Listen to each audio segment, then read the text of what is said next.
School పోవాలంటే పిల్లలకి ఎట్లా ఉంటుందండి? బాగా హుషారుగా ఉంటుందా? చెప్పాలా? మీరు స్కూల్లోకి పోయినారో లేదో చిన్నప్పుడు నాకు తెలియదు. నేనైతే స్కూల్ పోయినప్పుడు హాలిడేస్ ఏమి ఇస్తారు తెలిసిన పిల్లలకు కదా, హాలిడేస్లో హోంవర్క్లు ఇస్తారు. ఇయరా ఇస్తారు. ఇప్పుడు మామూలుగా చెప్తాము, 4వ తరగతి చదివినారనుకోండి, పరీక్షలు అయిపోయినాయి, 5వ తరగతికి మళ్ళీ పోవాలి. ఎండాకాలంలో ఏం చేస్తారంటే ఆ పరీక్షలు రాసేటువంటి పేపర్లను అన్నీ మళ్ళీ ఒకసారి రాయండి అని మేము చదివినప్పుడు మా గురించి చెప్తున్నాం. ఆ పేపర్లన్నీ తెలుగు, హిందీ, ఇంగ్లీషు, సైన్స్, లెక్కలు, సోషల్ ఏం చేయాలా? అన్నీ రాయాలి. సెలవులు ఎందుకు ఇచ్చినారు? ఏంటికి ఇచ్చినారు సెలవులు? బాగా రిలాక్స్ చదువుకోవడానికి అంట. జోయల్కి చప్పట్లు కొట్టండి అందరు.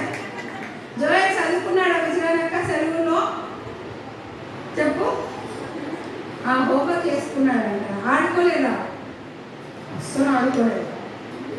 పిల్లలు సెలవులు ఇస్తే వాళ్ళ దృష్టిలో ఏమంటే అబ్బా అని చాలా రిలాక్స్గా ఫీల్ అయిపోయి ఏం చేస్తారు?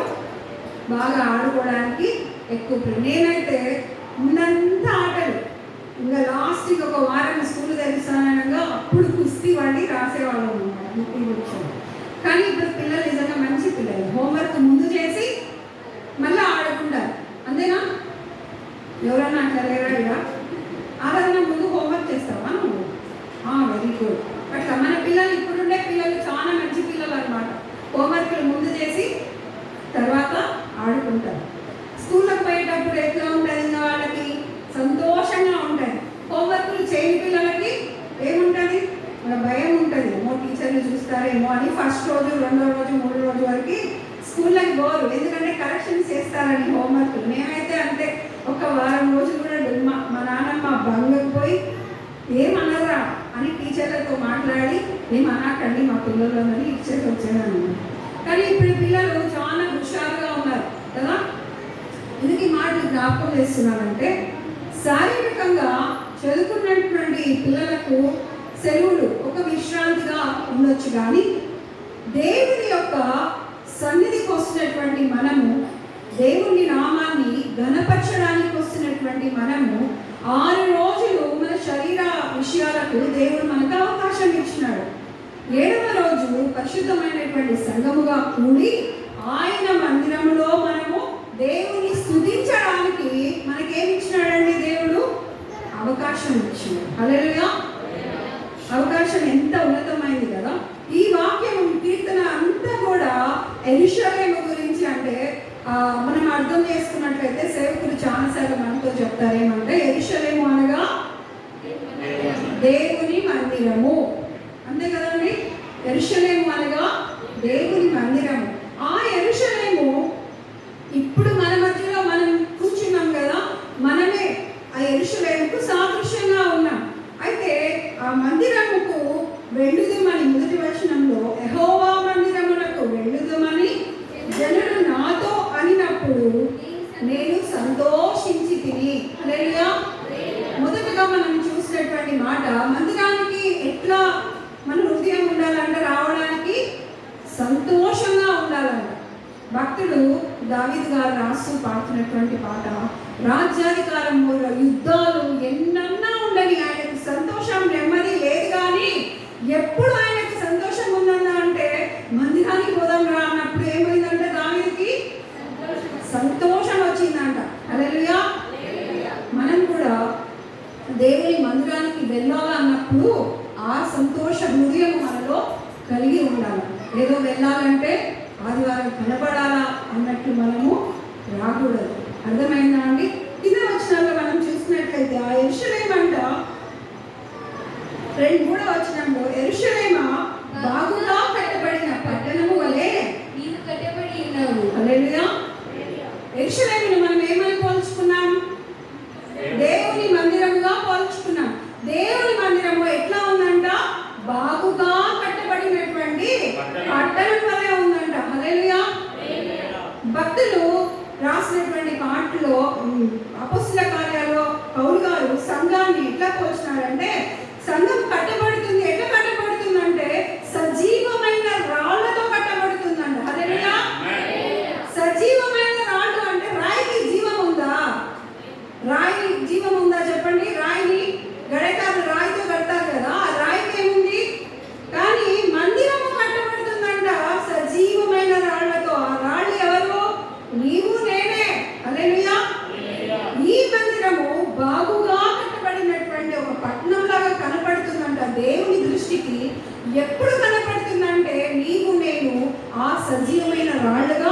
మార్చబడినప్పుడు. హల్లెలూయా. యెరూషలేము ఒక దినంలో ఏమైపోతుందండి? పెళ్లి కుమార్తె వలె అలంకరించబడి దేవుని పెళ్లి కుమారుని కోసం ఏం చేస్తుందంట? ఎదురు చూస్తుందంట. తాను సిద్ధపరచుకుందంట. ఇప్పుడు మందిరాన్ని అలంకరిస్తాం, ఏదైనా మంచి అకేషన్ అంటే ఇప్పుడు జనవరి 1 వస్తుంది అనుకోండి, మనం ఏం చేస్తాం? మందిరాన్ని బాగా క్లీన్ చేసి శుభ్రం చేసి ఆ లైట్లన్నీ డెకరేషన్ చేసి బాగా నూతన సంవత్సరం వస్తుంది అని ఏం చేస్తాం? బాగా సిద్ధపరుస్తాం. ఇంకా మందిరంలో మంచి ఫండ్స్ ఉన్నాయనుకోండి, సేవకుడు ఏం చేస్తాడు? ఇంకే ఉంటాడా? పెయింట్ అంతా వేయిస్తాడు, బాగా కనపరాల మందిరము అని కదా. హల్లెలూయా.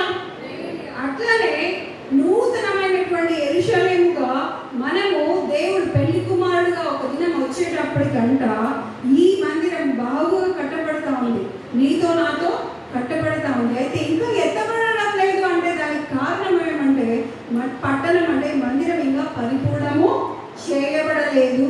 హల్లెలూయా. ఎప్పుడు పరిపూర్ణం చేయబడుతుందండి? ఇల్లులో స్లాబ్ వరకు వేసినారు, తర్వాత ఏం చేయాలా? ఆ ఇల్లు రెడీ అయిందంటారా? గోడలు కట్టినారు, స్లాబ్ వేసినారు, రెడీ అయిందంటారా? ఏముండాలా దానికి? సిమెంట్ వేస్తారు. సిమెంట్ అయిన తర్వాత బండ సపోర్ట్ వేస్తారు. బండ సపోర్ట్ అయినాక వాకిళ్ళు అట్లా ఇచ్చిపెట్టారు కదా, వాకిళ్ళు కిటికీలు అన్నీ కూడా బాగా పూర్తి చేసిన తర్వాతనే ఆ గృహాన్ని ఏమంటారు? ప్రతిష్ట చేయడానికి సిద్ధముగా ఉంది అంటారు. ఈ కీర్తన భాగం నుంచి మనం నేర్చుకోవాల్సింది ఏమి అంటే, నీవు బాగుగా నీ వరకు నీవు కట్టబడుతున్నావేమో కానీ ఇంకా పరిపూర్ణం కాలేదంట. ఈ మాట ఎక్కడ ఉంటుందంటే హెబ్రీ పత్రికలో మరి 12వ అధ్యాయంలో ఉంటుంది. దేవుని యొక్క, నేను అది చదివించడానికి కాదు కానీ ఒకసారి చూడండి, అది హెబ్రీలోకి రాసిన పత్రిక 12. చాలా ప్రాముఖ్యమైనటువంటి విషయము. మొదటి నుంచి ఇంత గొప్ప సాక్షి సమూహము మేఘము వలె మనలను ఆవరించి ఉన్నందున మనము కూడా ప్రతి భారమును సులువుగా చుట్టులబెట్టు పాపమును విడిచిపెట్టి విశ్వాసమునకు కర్తయు దానిని కొనసాగించు వాడనైన యేసు వైపు చూచుచు మన ఎదుట ఉంచబడిన పందెములో ఓపికతో పరిగెత్తుదము. ఆయన అదైన తర్వాత ఇంకొక వాక్యంలో ఉంటారండి, అంత గొప్ప సాక్షి సమూహము మేఘముగా ఆవరించి ఉందే కానీ పైన 11వ వచనంలో చివర ఉంటుంది. ఆ వచనాన్ని చూడండి. వీరందరూ తమ విశ్వాసము ద్వారా సాక్ష్యము పొందిన వారనైనను మనము లేకుండా సంపూర్ణము కాకుండా నిమిత్తము దేవుడు మన కొరకు మరీ శ్రేష్టమైన దాన్ని ముందుగా సిద్ధపరచను గనుక వీరు వాగ్దాన ఫలము అనుభవింపలేదు. హల్లెలూయా. చాలా వరకు ముందున్నటువంటి భక్తులు ఇప్పుడు దావీదు గారి కీర్తన రాస్తా ఉన్నారు. యెరూషలేమునకు వెళ్ళాలని, నేను దేవుని మందిరాన్ని చూడాలని, ఆయన గుమ్మంలో నా పాదములు నిలవాలని నాకు ఎంత ఆశ ఉంది. ఆ గుమ్మంలో ఏముంటుందంట? చివరి వచనం మళ్ళీ చదివిస్తాను కానీ ఆ ఆశ అంతా ఉంది కానీ ఇంకా వాగ్దాన ఫలం అనేది దావీదు గారికి లేదంట. ఆ వాగ్దాన ఫలము వాడు ఎప్పుడు అనుభవిస్తారు అంటే సజీవమైన రాళ్ళుగా మనము పరిపూర్ణంగా కట్టబడినప్పుడే వాళ్ళకు కూడా దేవుడు ఆ భాగ్యం ఇచ్చినాడు. హల్లెలూయా. ఇప్పుడు మందిరాన్ని నేను ఎట్లా ఉన్నానో సంపూర్ణం కాదు, స్లాబ్ వరకు వేసి గోడలు సరిగా లేకుండా ఉన్నట్లయితే అది పరిపూర్ణమైనది కాదు కదా. ఇప్పుడు ఆది నుంచి పాత నిబంధన కాలంలో ఉన్నటువంటి భక్తులందరూ కూడా దేవుల్లో మరణించిన వారు కూడా ఇంకా సంపూర్ణమైనటువంటి విశ్రాంతిలో ప్రవేశించేవారు కాదు. దేవుని వాగ్దానం ఏముందండి? నువ్వేమో ఆలోచన చేస్తారు. ఇందాక చదివినాం కదా, దేవుని వాగ్దానం ఏముంది? అసలు యేసయ్య ఎందుకు వచ్చినాడు చెప్పండి? ఈ భాషలో యేసయ్య ఎందుకు వచ్చినాడు?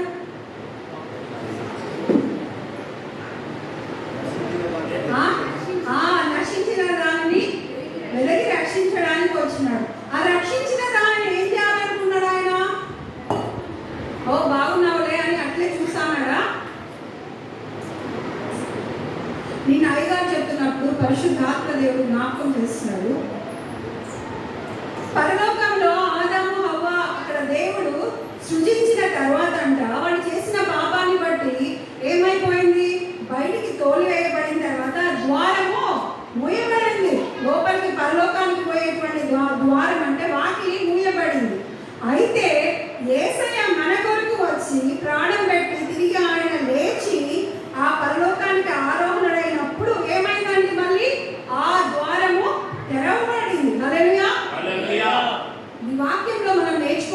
విషయము, ఈ యెరూషలేము అనేటువంటి దేవుని మందిరానికి సాదృశ్యంగా ఉన్నటువంటి ఈ యొక్క దేవుని మందిరంలో మనము సజీవమైన రాళ్ళుగా కట్టబడుతూ ఒక పరిపూర్ణతలోనికి వచ్చినప్పుడు ఆ మందిరము మన ద్వారా ఆది భక్తులు కూడా ఏమవుతుందంటే వాగ్దానాన్ని పొందుకుంటారు. హల్లెలూయా.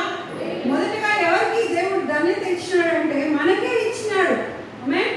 దావీదు కాలంలో యేసయ్య పుట్టినాడా? చెప్పండి. దావీదు కాలంలో యేసయ్య పుట్టినాడా? పుట్టలా. తర్వాత దానియేలు ఉన్నారు, మంచి మంచి భక్తులు ఉన్నారు, ప్రవక్తలు ఉన్నారు. అంత కాలంలో కూడా యేసయ్య పాప క్షమాపణ నిమిత్తము రాలేదు, కానీ నశించిపోతున్నటువంటి చక్కటి వాక్యం ఉంది కదా, నశించిపోతున్నటువంటి మన కొరకు ఇలా చూసినాడు మాట్లాడలే అనుకున్నాడు. దేవుని ధర్మశాస్త్రాన్ని బట్టైనా వాక్యాన్ని బట్టైనా మాట్లాడలే అనుకున్నారు. చాటగాల వాక్యాన్ని చూస్తున్నారు కానీ నిజమైన దేవుని చూడలేకపోయినారు. అందుకు దేవుడు ఏం చేస్తున్నాడు? తనే మన మధ్యకు వచ్చాడు. హల్లెలూయా. తను వచ్చి ఏం చేస్తున్నాడు? సజీవమైన రాళ్ళుగా నిన్ను నన్ను ఒక్కొక్కరిని దేవుని వాక్యం ద్వారా జీవాన్ని ఇచ్చి ఆ కట్టడంలో ఉపయోగించుకుంటున్నాడు. ఆమె ఉపయోగపడుతున్నటువంటి మనమంట కింద ఉంటాయి చూడండి వచనంలో, 7వ వచనం. నీ ప్రాకారములలో నెమ్మది కలుగునుగాక, నీ నగరములలో క్షేమముండునుగాక. హల్లెలూయా.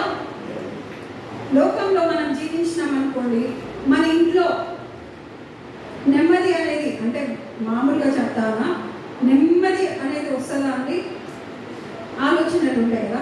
పిల్లలు స్కూల్ స్టార్ట్ అయింది, ఏం చేయాలి? వాళ్ళకు కొత్త యూనిఫామ్స్, ఫీజులు, బుక్కులు కదా, వాళ్ళు పోవడానికి వ్యాన్లకి డబ్బులు, ఆలోచనలన్నీ ఉంటాయి. ఆమె తర్వాత పొలాలు మళ్ళీ ఏమైంది? వర్షాలు అవుతున్నాయి. భూములు ఏం చేస్తారు? పొలాలు మళ్ళీ దున్నాలా, బాగు చేసుకోవాలా. కూలి పనుల వాళ్ళకి ఏముంటుంది? మళ్ళీ పనులు ప్రారంభం అయితే పనులకు పోవాలా. పనులు వర్షం పడింది అనుకోండి, పనులు ఎక్కువ ఉండవు. అబ్బాయి ఈ వారంలో ఎట్లా మా ఇంట్లో పరిస్థితి అనేటువంటిది ఇంటి గురించినటువంటి ఆలోచనలో ఏం చేస్తాము? నెమ్మది అనేది ఉండదు. హల్లెలూయా. అయితే మందిరానికి వచ్చినప్పుడు ఏముంటుందంట? నెమ్మది ఉండదు. నీకు వచ్చినా కూడా నాకు ఇంకా దిగులు ఉంది అంటే ఇక నేనేం చేయలేను. కానీ మేము నేర్చుకున్నటువంటి విషయం ఏమంటే, దేవుని సన్నిధికి వచ్చిన తర్వాత ఏముందండి? చింత యావత్తు ఎవరి మీద ఎలా? యేసయ్య మీద ఎలా? అప్పుడు ఏమొస్తుంది? నీకు నెమ్మది వస్తుంది. హల్లెలూయా. నీవు నేను ఏం చేయలేను. మందిరానికి వచ్చినటువంటి పరిస్థితిని బట్టి దేవుడు జ్ఞాపకం చేస్తున్నాడు. నీవు నేను సజీవమైన రాళ్ళము, సజీవమైన రాళ్ళుగా మనం కట్టబడుతూ ఉన్నప్పుడు మనకు నెమ్మది కలగాలంటే ఏం చేయాలా? ఆ భారం అంతా కూడా దేవుని పైన వేయాలి. చివరి వచనం అదే, మందిరాన్ని బట్టి ప్రయత్నం చెప్పడం కాదు. మందిరాన్ని బట్టి ఏం చేస్తాడంటే దేవుడు మేలు చేయ ప్రయత్నం చేస్తామన్నాడే కానీ చేస్తా మేలు ఖచ్చితంగా చెప్తున్నాడా? వాక్యం బాగా చదవండి. మేలు చేయ ప్రయత్నిస్తాడు కానీ ఆయన ఖచ్చితంగా నేను చేస్తానని చెప్పలేదు. ఆయన మేలు చేయ ప్రయత్నిస్తాడు. ఎప్పుడు ప్రయత్నిస్తాడంటే మొదటి విషయంలో ఉంది చూడండి, దాని జవాబు మందిరాన్ని చూడాలని ఆశ, సంతోషము. మందిరం గుమ్మంలో నిలబడినప్పుడు ఆ ఉన్నటువంటి ఆ ఉత్సాహం, ఆ హృదయాన్ని బట్టి దేవుడు ఏం చేస్తాడు? మేలు చేస్తాడు. హల్లెలూయా. ఈ వాక్యంలో మనం నేర్చుకోవాల్సినటువంటి విషయాలు అంటే, ఒక దినము సంఘం ఏమవుతుందండి? పైకి ఎత్తబడుతుంది. ఆ ఎత్తబడేటువంటి వాగ్దానము నీ ద్వారా నా ద్వారా పరిపూర్ణత చెందుతుంది. ఎప్పుడు పరిపూర్ణత చెందంటే నువ్వు నేను సజీవమైన రాళ్ళుగా ఉపయోగపడినప్పుడు. అన్నం కట్టేటప్పుడు కొన్ని రాళ్ళు ఉంటాయి, ఏడ్చే రాళ్ళు, శబ్దం వచ్చే రాళ్ళు. ఏం చేస్తారు? మీరు పడేస్తారు. బాగుందిలే, బాగా కనిపిస్తాను కడతారా? గడకాళ్ళు, పనికిరాని రాళ్ళని ఏం చేస్తారు? కట్టడానికి ఉపయోగించారు, పడేస్తారు. కట్టడం అయితే కట్టబడుతుంది, అయితే మంచి రాళ్ళనే తీసుకుంటారు కానీ పనికిరాని రాళ్ళని ఏం చేస్తారు? పడేస్తారు. హల్లెలూయా. నీవు నేను కూడా ఆ కట్టడంలో ఎట్లాంటి రాళ్ళుగా ఉండాలా? సజీవమైన రాళ్ళు, పనికి వచ్చే రాళ్ళుగా ఉండాలి. హల్లెలూయా. అప్పుడు దేవుడు ఆ ఆ మందిరాన్ని బట్టి ఏం చేస్తాడు? మేలు చేయ ప్రయత్నం చేస్తాడు. మేలు చేయ ప్రయత్నం అంటే ఏమంటే మొదలు పెడతాడని అర్థం.